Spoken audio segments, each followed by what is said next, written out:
ಮನೋವಿಹಾರಿಣಿ.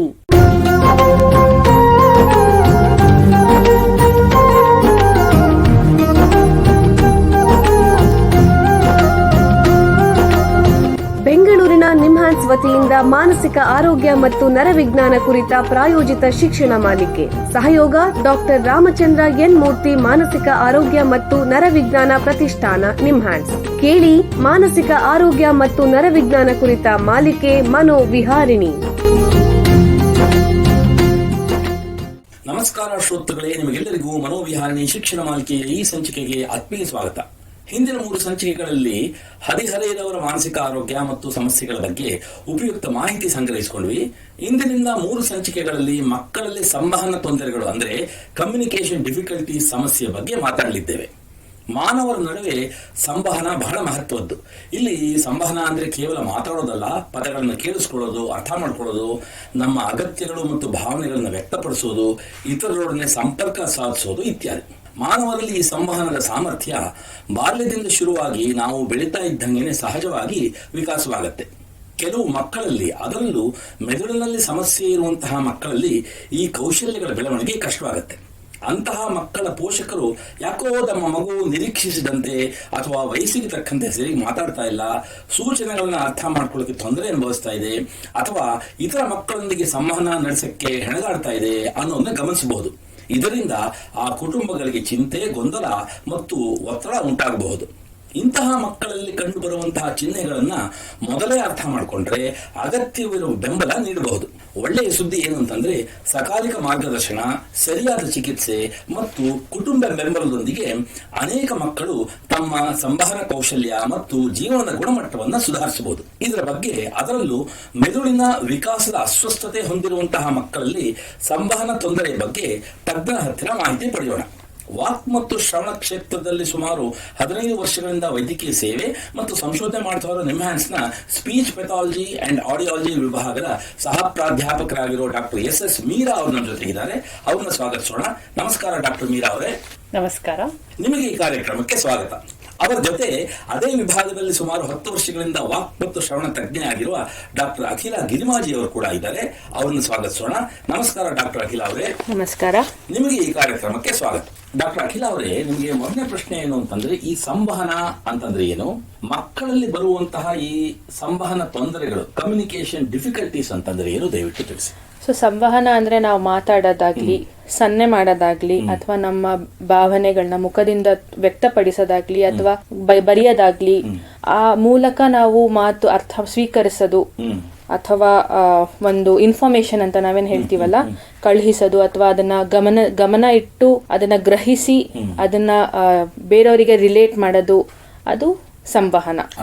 ಈ ಯಾವ್ದೇ ಇಷ್ಟ ಹೇಳಿದ್ನಲ್ಲ, ಅದು ಯಾವ್ದೇ ಸಿಸ್ಟಮ್ ಅಲ್ಲಿ ತೊಂದರೆ ಕಂಡು ಬಂದ್ರೆ ಅದು ಸಂವಹನದ ತೊಂದರೆ ಅಥವಾ ಕಮ್ಯುನಿಕೇಶನ್ ಡಿಫಿಕಲ್ಟಿ ಅಂತ ಹೇಳ್ತಾರೆ. ಡಾಕ್ಟರ್ ಮೀರಾ ಅವರೇ, ಯಾವ ಮಕ್ಕಳಲ್ಲಿ ಈ ಸಂವಹನದ ತೊಂದರೆಗಳು ಹೆಚ್ಚಾಗಿ ಕಂಡು ಬರುತ್ತೆ, ದಯವಿಟ್ಟು ತಿಳಿಸಿ. ನಮ್ಮ ಆಸ್ಪತ್ರೆಯಿಂದ ತಗೊಂಡ್ರೆ ನಿಮ್ಹಾನ್ಸ್ ಅಲ್ಲಿ ಬೆಳವಣಿಗೆ ತೊಂದರೆ ಇರೋ ಮಕ್ಕಳಲ್ಲಿ ಸಂವಹನ ತೊಂದರೆ ಬಹಳಷ್ಟು ಕಾಮನ್. ಉದಾಹರಣೆಗೆ ಆಟಿಸಮ್ ಆಗ್ಲಿ, ಸ್ವಲೀನತೆ ಅಂತೀವಿ ನಾವು ಅದನ್ನ, ADHD attention deficit hyper activity disorder, ಗಮನ ಕಡಿಮೆ, ಆ ತರ ಇರೋ ಮಕ್ಕಳಲ್ಲಿ, ಅಥವಾ ಮುಂಚೆ ನಾವು ಅದನ್ನ ಬುದ್ಧಿಮಂದತೆ ಅಂತ ಕರಿತಿದ್ವಿ, ಇವಾಗ ಇಂಟೆಲೆಕ್ಚುಯಲ್ ಡಿಸಬಿಲಿಟಿ ಅಂತ ಕರಿತೀವಿ. ಇಂಥ ಮಕ್ಕಳಲ್ಲಿ ಸಂವಹನೆಯ ತೊಂದರೆಗಳು ಬಹಳಷ್ಟು ಇದ್ದೇ ಇದೆ ಅಂತ ಅನ್ಕೋಬಹುದು. ಬೇರೆ ಬೇರೆ ರೀತಿಯಲ್ಲಿ ತೋರಿಸ್ಕೊಳ್ಬಹುದು ಅದು, ಬಟ್ ಅದು ಇದ್ದೇ ಇರುತ್ತೆ. ಅದು ಬಿಟ್ಟು ಸೆರೆಬ್ರಲ್ ಪಾಲ್ಸಿ ಅಂತ ಕರಿತೀವಿ, ಸೀಳು ತುಟಿ, ಸೀಳು ಅಂಗಳ ಅಂತ ಕೆಲವು ಮಕ್ಕಳು ಹುಟ್ಟುವಾಗ ಆ ತರ ತೊಂದರೆ ಇರುತ್ತೆ. ಅವರಲ್ಲಿ ಮಾತಿನ ತೊಂದರೆ ಇರುತ್ತೆ. ಮಾತಿನ ತೊಂದರೆ ಇದ್ದಾಗ ಸಂವಹನೆ ತೊಂದರೆ ಆಗತ್ತೆ, ಸಂವಹನೆ ಮಾಡೋದ್ ಕಷ್ಟ ಆಗತ್ತೆ. ಅದೇ ರೀತಿ ನಾವು ಶ್ರವಣದ ತೊಂದರೆ ಇದ್ದಲ್ಲಿ, ಕಿವಿ ಕೇಳೋದ್ ಕಡಿಮೆ ಇದ್ದು ಅಥವಾ ಆಗ್ತಿಲ್ಲ, ಕಿವಿ ಕೇಳಿಸ್ತಿಲ್ಲ ಅಂತಂದ್ರೆ ಮಾತು ಕಡಿಮೆ ಆಗಬಹುದು, ಆಗ ಸಂವಹನೆ ಕಷ್ಟ ಆಗತ್ತೆ. ಮುಂಚಿನ ಕಾಲದಲ್ಲಿ ಸಂವಹನೆ ತೊಂದರೆ ಅಂತಂದ್ರೆ ಕಿವಿ ಕೇಳಿಸಲ್ಲ, ಹಾಗಾಗಿ ಮಾತಿಲ್ಲ, ಹಾಗಾಗಿ ಸಂವಹನೆ ಅಂತಿದೆ. ಬಟ್ ಈಗಿನ ಕಾಲದಲ್ಲಿ ನಮಗೆ ಗೊತ್ತು, ಬೇರೆ ಸುಮಾರಷ್ಟು ತೊಂದರೆಗಳಲ್ಲೂ ಸಂವಹನ ತೊಂದರೆಗಳು ಇದ್ದೇ ಇರುತ್ತೆ. ಬಹಳ ಉಪಯುಕ್ತ ಮಾಹಿತಿ. ಈಗ ಒಂದು ಸಣ್ಣ ವಿರಾಮ ತಗೋಣ.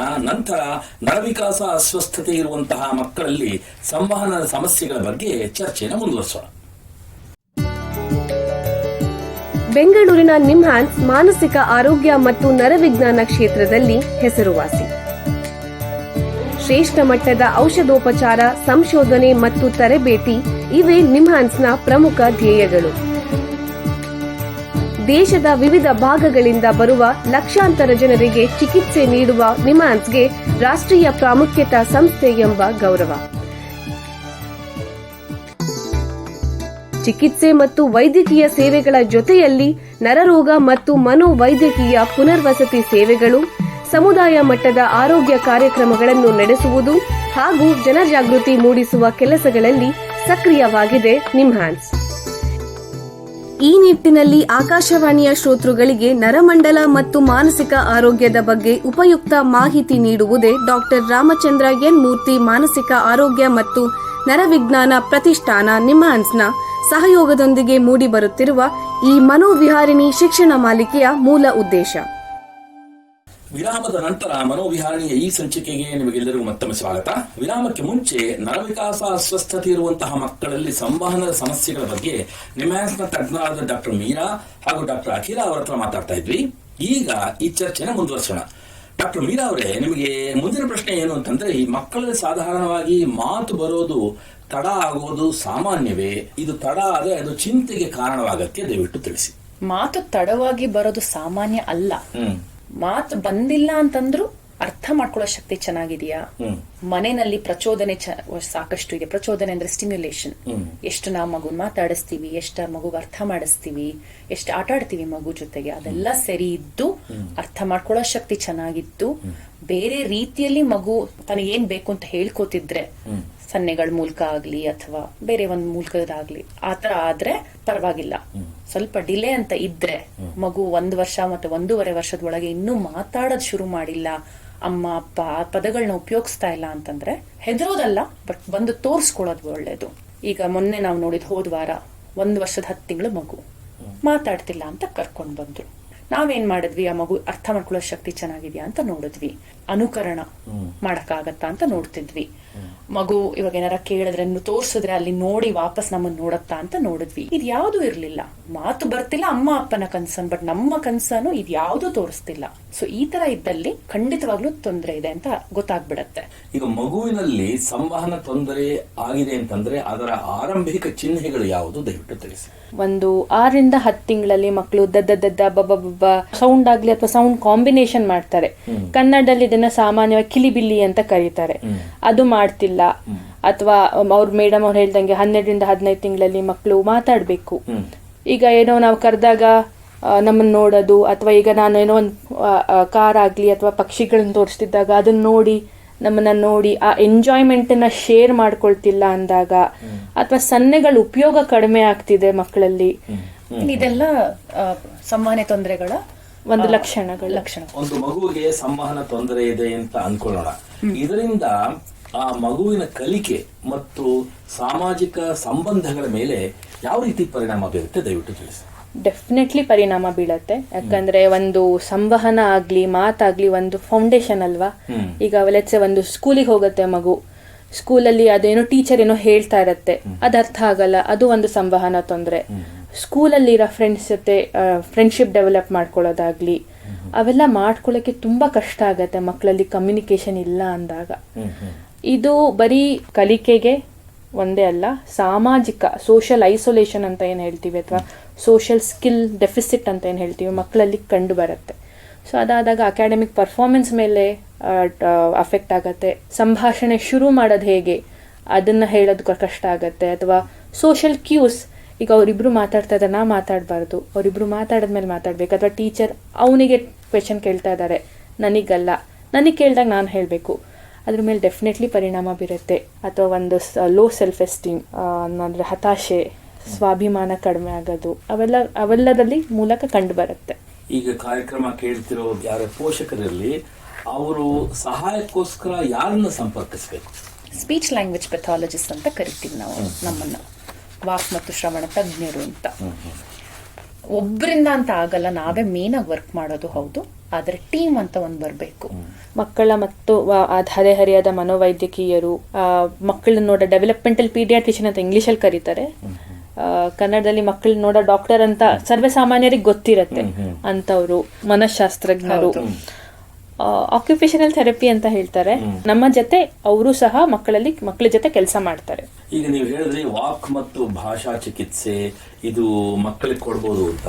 ಈ ಚಿಕಿತ್ಸೆ ಯಾವ ರೀತಿ ಸಹಾಯ ಮಾಡುತ್ತೆ ಈ ಮಕ್ಕಳಿಗೆ? ಸೊ ವಾಕ್ ಮತ್ತು ಭಾಷಾ ಚಿಕಿತ್ಸೆ ಅಂದ್ರೆ ಬಂದ ತಕ್ಷಣ ನಾವು ಮಗುನ ನೋಡ್ತೀವಿ. ಮಗು ಮತ್ತೆ ಅವರ ಪೋಷಕರ ಜೊತೆ ಹೇಗೆ ಯಾವ ತರ ಸಂಬಂಧ ಇದೆ, ಪೋಷಕರು ಮಕ್ಕಳ ಜೊತೆ ಹೇಗೆ ಆಟ ಆಡ್ತಾರೆ, ಅವರ ದೈನಂದಿನ ಚಟುವಟಿಕೆ, ದಿನಚರಿ, ಅದ್ರ ಮೇಲೆ ನಾವು ಅದ್ರ ಮಾಹಿತಿನ ಪಡಿತೀವಿ.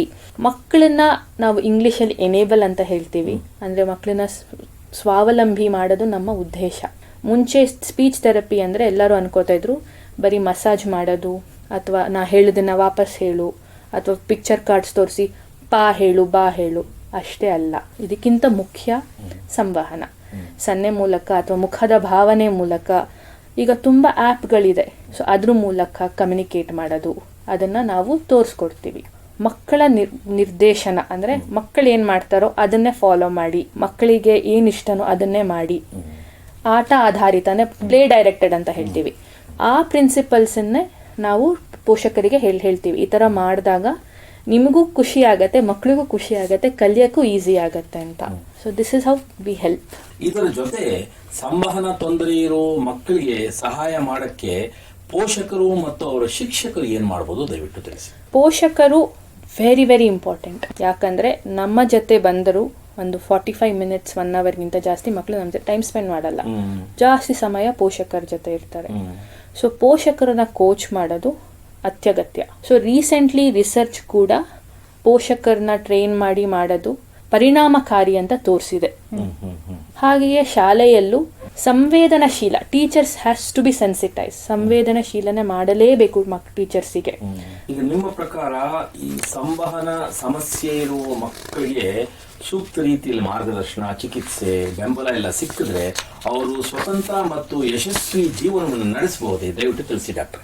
ಖಂಡಿತ. ಆದ್ರೆ ಬೇಗ ಶುರು ಮಾಡಬೇಕು ತರಬೇತಿ, ಮನೆ ಸಪೋರ್ಟು, ಅಂಡ್ ಕೆಲವೊಂದ್ಸತಿ ನಾವು ಏನ್ ಇಂಗ್ಲಿಷ್ ಅಲ್ಲಿ ಸಿವಿಯರಿಟಿ ಅಂತೀವೋ, ಕನ್ನಡದಲ್ಲಿ ತೀವ್ರತೆ, ಹೌದು, ಅದು ತುಂಬಾ ಇದ್ದಲ್ಲಿ ಸ್ವಲ್ಪ ಕಷ್ಟ ಆಗ್ಬೋದು. ಬಟ್ ಇಂಡಿಪೆಂಡೆಂಟ್ ಲಿವಿಂಗ್ ಇರಬೇಕು. ಅಂಡ್ ಅದನ್ನ ನಾವು ಸ್ಟಾರ್ಟಿಂಗ್ ಇಂದ ಮಾಡಿದ್ರೆ ಆಗತ್ತೆ. ಈ ಸಂವಹನ ಸಮಸ್ಯೆ ಅಥವಾ ಮಾತಿನ ಸಮಸ್ಯೆ ತೊಂದರೆ ಬಗ್ಗೆ ಏನಾದರೂ ತಪ್ಪು ಕಲ್ಪನೆಗಳಿವೆಯೇ? ದಯವಿಟ್ಟು ತಿಳಿಸಿ. ಸುಮಾರಷ್ಟಿದೆ. ಬೆಳಿತಾ ಮಗುಗ್ ಬರುತ್ತೆ ಅಂತ ತುಂಬಾ ಸತಿ ಕೇಳಿದೀವಿ ನಾವು. ಅದು ನನ್ನ ಪ್ರಕಾರ ಒಂದು ತಪ್ಪು ಕಲ್ಪನೆ.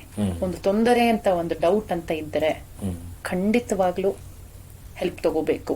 ಆದ್ರೆ ಕಾದು ನೋಡೋಣ ಅನ್ನೋದಿದೆಯಲ್ಲ, ಅದು ಒಳ್ಳೇದಲ್ಲ.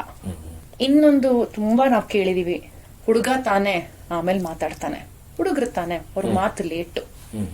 ಇದು ಹಳೆಯ ಕಲ್ಪನೆ. ಇದು ಇನ್ನೊಂದು ಅಖಿಲ ಅವರೇ, ನಾವು ಸಾಮಾನ್ಯವಾಗಿ ನೋಡ್ತೀವಲ್ಲ, ವಾಕ್ ಮತ್ತು ಶ್ರವಣ ತಜ್ಞರ ಹತ್ರ ಅಥವಾ ವಾಕ್ ಮತ್ತು ಭಾಷಾ ತಜ್ಞರ ಹತ್ರ ಹೋದ್ರೆ ಅವ್ರ ಮಾತು ಹೇಳ್ಕೊಡ್ತಾರೆ. ಇವಾಗ ನಮಗ್ ಗೊತ್ತು ಅದು ಬರೋ ಮಾತು ಅಲ್ಲ, ಕಮ್ಯುನಿಕೇಶನ್, ಸಂವಹನೆ ಮಾಡೋದು. ಸೊ ಅವರ ತಪ್ಪು ಕಲ್ಪನೆ ಇಲ್ಲಿ ಸ್ಪೀಚ್ ಥೆರಪಿ ಕಳಿಸಿದ್ರೆ ಯಾರಾದ್ರೂ ಮಾತು ಕ್ಲಾರಿಟಿ ಇರ್ಬೇಕು, ಅದಕ್ಕೆ ಕಳಿಸ್ತಿದ್ದಾರೆ ಅಂತ. ಸೊ ಸ್ಪೀಚ್ ಥೆರಪಿ ಅನ್ನೋದು ಹಳೇ ಪದ. ಮಾತಿನ ತರಬೇತಿ, ಮಾತು ಅಂತ ಬಂದ್ಬಿಟ್ಟಿದೆ. ಆದ್ರೆ ನಮ್ಮ ಕೆಲಸ ಮಾತಿನಕ್ಕಿಂತ ಜಾಸ್ತಿ ಸಂವಹನೆ. Speech therapy is not speaking therapy. ಮಾತಿನ ಥೆರಪಿ ಅಲ್ಲ, ಸಂವಹನೆಯ ತರಬೇತಿ. ಬಹಳ ಉಪಯುಕ್ತ ಮಾಹಿತಿ ನೀಡಿದಿರಾ. ನೋಡಿ, ನಿಮ್ಮ ಹತ್ರ ಮಾತಾಡ್ತಾ ಕಾಲ ಕಳೆದಿದ್ದೇ ಗೊತ್ತಾಗ್ಲಿಲ್ಲ. ಇಲ್ಲಿಗೆ ಸಂಚಿಕೆ ಮುಗಿಸುವಂತ ಸಮಯ ಆಗ್ತಿದೆ. ಡಾಕ್ಟರ್ ಮೀರಾ ಅವರೇ, ಡಾಕ್ಟರ್ ಅಖಿಲ ಅವರೇ, ಎಲ್ಲ ಕೇಳುಗರಿಗೆ ನರವಿಕಾಸ ಅಸ್ವಸ್ಥತೆ ಇರುವ ಮಕ್ಕಳಲ್ಲಿ ಸಂವಹನ ಸಮಸ್ಯೆ ಬಗ್ಗೆ ಉಪಯುಕ್ತ ಮಾಹಿತಿ ನೀಡಿದಿರಾ. ನಿಮಗೆ ಎಲ್ಲರ ಪರವಾಗಿ ಧನ್ಯವಾದಗಳು. ಶ್ರೋತೃಗಳೇ, ಮಾನಸಿಕ ಆರೋಗ್ಯ ಮತ್ತು ನರವಿಜ್ಞಾನದ ಬಗ್ಗೆ, ಅದರಲ್ಲೂ ಸಂವಹನ ಸಮಸ್ಯೆಗಳ ಬಗ್ಗೆ ಇನ್ನೂ ಹೆಚ್ಚಿನ ಮಾಹಿತಿಯೊಂದಿಗೆ ಮನೋವಿಹಾರಣೆಯ ಮುಂದಿನ ಸಂಚಿಕೆಯಲ್ಲಿ ಭೇಟಿಯಾಗೋಣ. ನಮಸ್ಕಾರ. ಇಲ್ಲಿಯವರೆಗೆ ಬೆಂಗಳೂರಿನ ನಿಮ್ಹಾನ್ಸ್ ವತಿಯಿಂದ ಮಾನಸಿಕ ಆರೋಗ್ಯ ಮತ್ತು ನರವಿಜ್ಞಾನ ಕುರಿತ ಪ್ರಾಯೋಜಿತ ಶಿಕ್ಷಣ ಮಾಲಿಕೆ ಮನೋವಿಹಾರಿಣಿ ಕೇಳಿದಿರಿ. ಸಹಯೋಗ ಡಾಕ್ಟರ್ ರಾಮಚಂದ್ರ ಎನ್ ಮೂರ್ತಿ, ಮಾನಸಿಕ ಆರೋಗ್ಯ ಮತ್ತು ನರವಿಜ್ಞಾನ ಪ್ರತಿಷ್ಠಾನ, ನಿಮ್ಹಾನ್ಸ್. ನೆರವು ಡಾಕ್ಟರ್ ಕೆಎಸ್ ಮೀನಾ, ನಿಮ್ಹಾನ್ಸ್. ಮಾನಸಿಕ ಆರೋಗ್ಯ ಶಿಕ್ಷಣ ವಿಭಾಗ, ನಿಮ್ಹಾನ್ಸ್. ಹಾಗೂ ನಿವೇದಿತಾ ಬಿಎಸ್, ನಿಮ್ಹಾನ್ಸ್. ಸಂಗೀತ ಸಂಯೋಜನೆ ಕೆ ಕಲ್ಯಾಣ್. ಪರಿಕಲ್ಪನೆ, ನಿರೂಪಣೆ ಮತ್ತು ನಿರ್ಮಾಣ ಡಾಕ್ಟರ್ ಎಂಎಂ ಶ್ರೀನಿವಾಸ್ ಭರತ್, ನಿಮ್ಹಾನ್ಸ್. ನಿಮ್ಮ ಸಂದೇಶಗಳನ್ನು ಕಳಿಸಬೇಕಾದ ದೂರವಾಣಿ ಸಂಖ್ಯೆ 7891105524 7899105524. ವಾಟ್ಸ್ಆಪ್ ಸಂದೇಶಗಳು ಮಾತ್ರ. ಈ ಕಾರ್ಯಕ್ರಮದ ಮುಂದಿನ ಸಂಚಿಕೆ ಮುಂದಿನ ವಾರ ಇದೇ ಸಮಯಕ್ಕೆ ಮನೋವಿಹಾರಿಣಿ ಮಾಲಿಕೆಯಲ್ಲಿ.